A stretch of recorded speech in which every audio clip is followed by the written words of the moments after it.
Selamat pagi saudara-saudara, kita lanjutkan lagi materi hari ini. Kita masuk pada bagian 5, bab 5, berbicara tentang audit eksternal. Mari kita lihat tujuan pembelajaran hari ini. Nah, tujuan pembelajaran hari ini, CPL-nya adalah mendeskripsikan sifat dan tujuan penilaian eksternal dalam merumuskan strategi. Yang kedua, identifikasi dan menjelaskan 10 kekuatan eksternal yang harus kita perhatikan, yaitu ekonomi, sosial, budaya, demografi, lingkungan, politik, pemerintah, hukum, teknologi, dan kompetitif. Berikutnya adalah menjelaskan Porter Five Forces Model merupakan 5 faktor yang berpengaruh terhadap perusahaan. Ini terkait dengan persaingan mulai dari persaingan dalam perusahaan sejenis, pendatang baru, supplier, konsumen, dan seterusnya.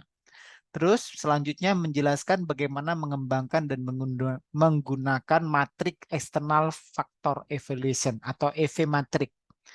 Terus berikutnya menjelaskan bagaimana mengembangkan dan menggunakan matriks profil kompetitif atau biasanya kita sebut competitive profil matrik. Nah, kita mulai dari yang pertama, audit eksternal. Apa itu audit eksternal? Audit eksternal biasa juga disebut sebagai environmental scanning. Tujuannya apa? Berfokus pada mengidentifikasi dan mengevaluasi tren dan peristiwa yang berada di luar kendali perusahaan. Jadi eksternalnya perusahaan. Faktor eksternal tersebut dapat mendatangkan peluang sekaligus mendatangkan ancaman. Perusahaan yang memiliki kompetensi yang cukup baik akan membuat peluang itu bisa diambil, sementara kalau perusahaan tidak memiliki kekuatan, maka bisa jadi faktor eksternal tersebut menjadi ancaman bagi dirinya.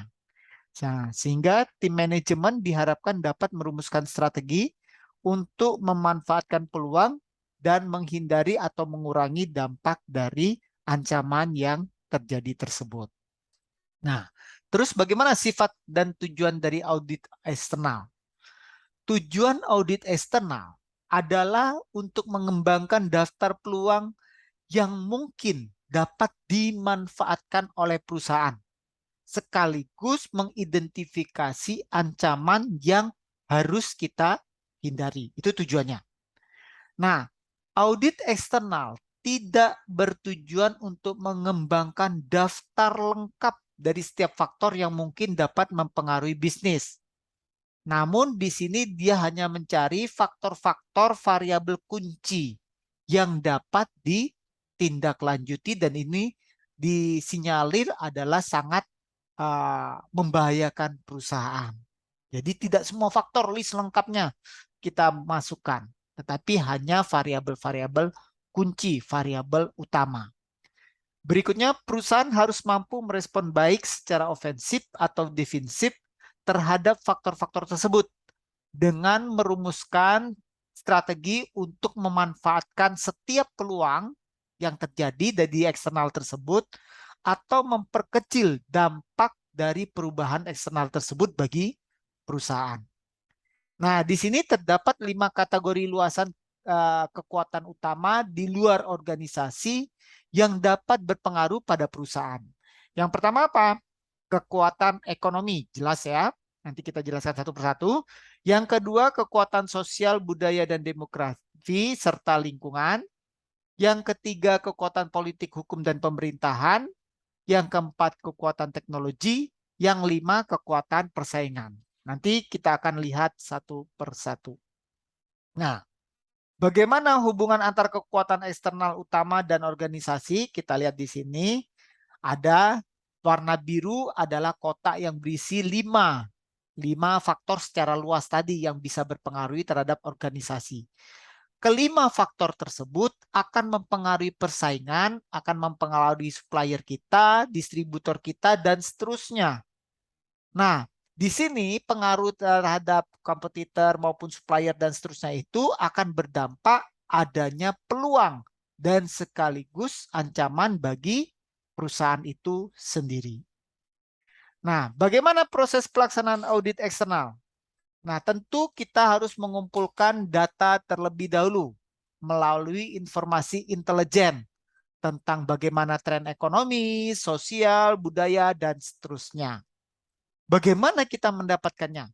Bisa dari pemasok, distributor, para wiraniaga. Wiraniaga itu sales yang berhadapan langsung dengan konsumen.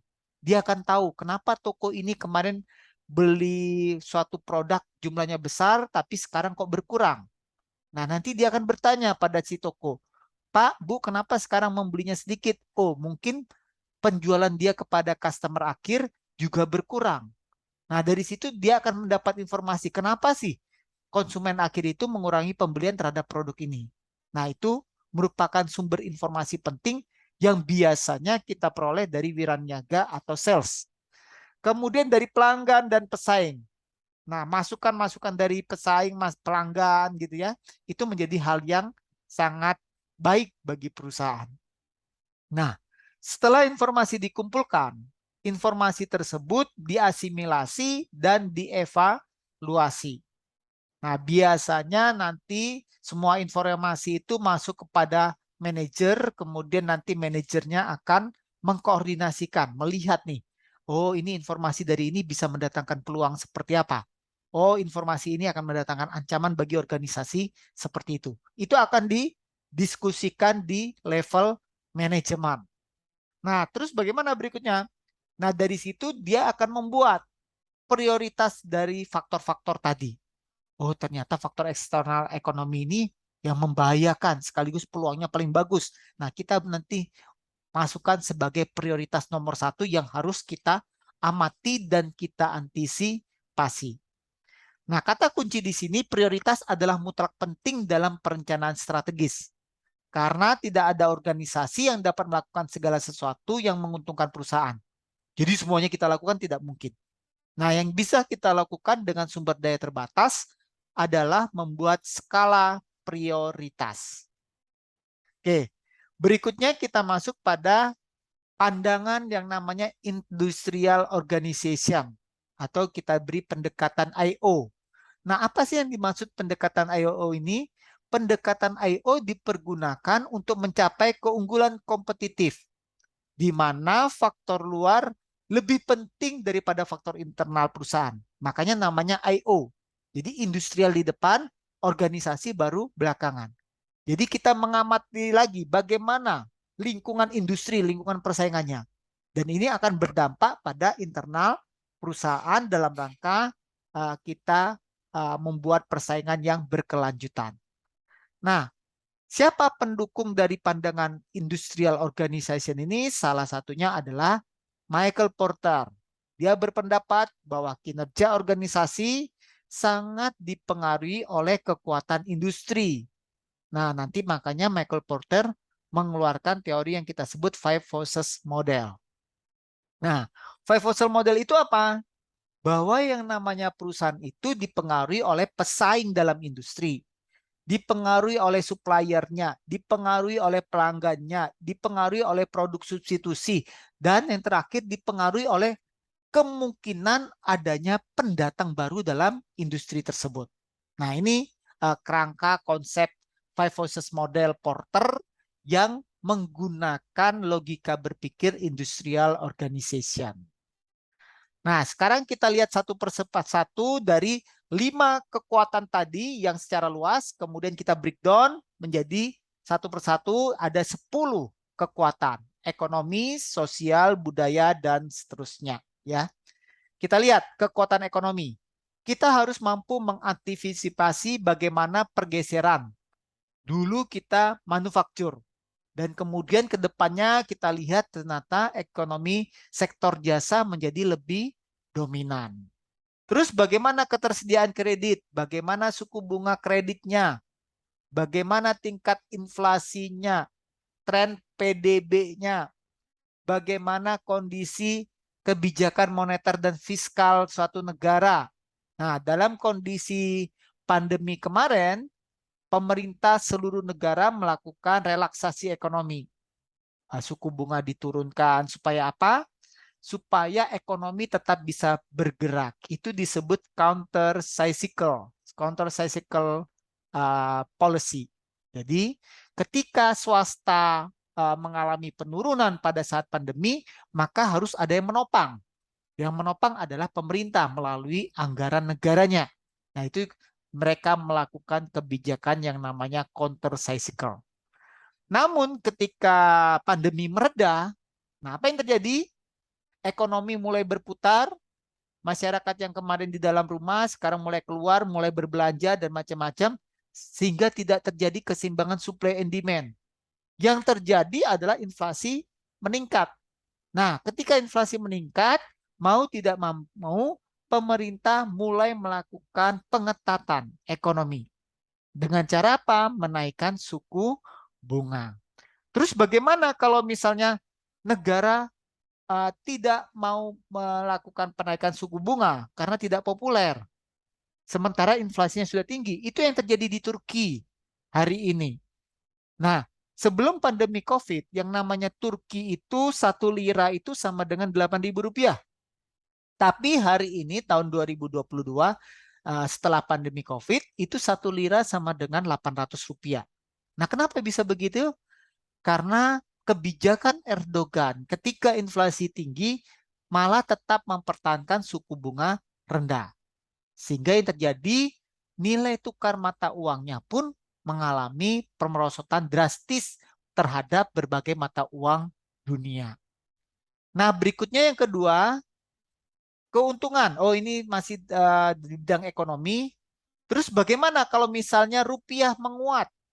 Nah, tentu kalau rupiah menguat, dampaknya apa? Nah, menyebabkan ekspor lebih rendah. Kenapa ekspor lebih rendah? Karena ketika rupiah menguat, bagi orang luar negeri, harga barang kita menjadi lebih mahal. Oke. Berikutnya menyebabkan impor lebih tinggi. Kenapa? Karena kemarin rupiahnya 15.000, sekarang jadi 10.000. Nah, karena rupiahnya menguat, nah mereka rame-rame membeli barang-barang dari luar negeri yang notabene pakai US dollar. Kemarin 15.000 cuma dapat 1 US dollar, sekarang 10.000 bisa dapat 1 US dollar, maka impornya akan lebih tinggi. Nah, keuntungan berikutnya apa? Dari rupiah yang menguat membantu menjaga inflasi. Nah, kemudian memungkinkan perusahaan Indonesia untuk membeli bahan baku dengan harga lebih murah, memungkinkan negara membayar utangnya dengan lebih baik, dan seterusnya. Ya, ini terkait dengan kebijakan kekuatan ekonomi. Berikutnya kita masuk kekuatan sosial budaya dan demografi. Nah, kita lihat. Ini ada suatu fakta bahwa populasi di Indonesia saat ini mengalami bonus demografi, di mana 60% dari penduduknya berada pada usia produktif, usia kerja. Sehingga mereka mayoritas mampu menghasilkan pendapatan bagi keluarganya. Nah, tentu bonus demografik ini harus kita manfaatkan. Nah, dengan bonus demografik ini kekuatan daya beli masyarakat Indonesia cukup tinggi. Nah, itu fakta yang ada di negara kita hari ini sampai tahun 2040. Itu puncaknya bonus demografi Indonesia. Nah, kemudian faktor-faktor apa yang harus kita perhatikan sebagai pengusaha ketika membuat manajemen strategik dengan memperhatikan kekuatan sosial budaya, demografi, dan lingkungan alam. Nah, kita harus lihat bagaimana perubahan uh, usia kelahiran, ya. Berapa banyak jumlah kelahiran, berapa banyak jumlah kematian. Kemudian nanti berapa banyak jumlah pernikahan dan jumlah perceraian. Apakah itu mempengaruhi perusahaan? Nah, kalau perceraiannya tinggi, otomatis mereka akan berpisah. Berarti mereka yang semula ekonominya satu keluarga menjadi terpisah menjadi dua. Dan ini akan membuat daya belinya menjadi berbeda dibanding sebelum perceraian. Kemudian bagaimana keluasan media sosial?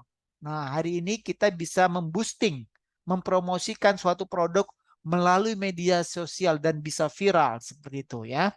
Nah, tentu kekuatan-kekuatan ini menjadi sangat baik dan bisa dimanfaatkan sekaligus menjadi ancaman. Katakanlah kalau kita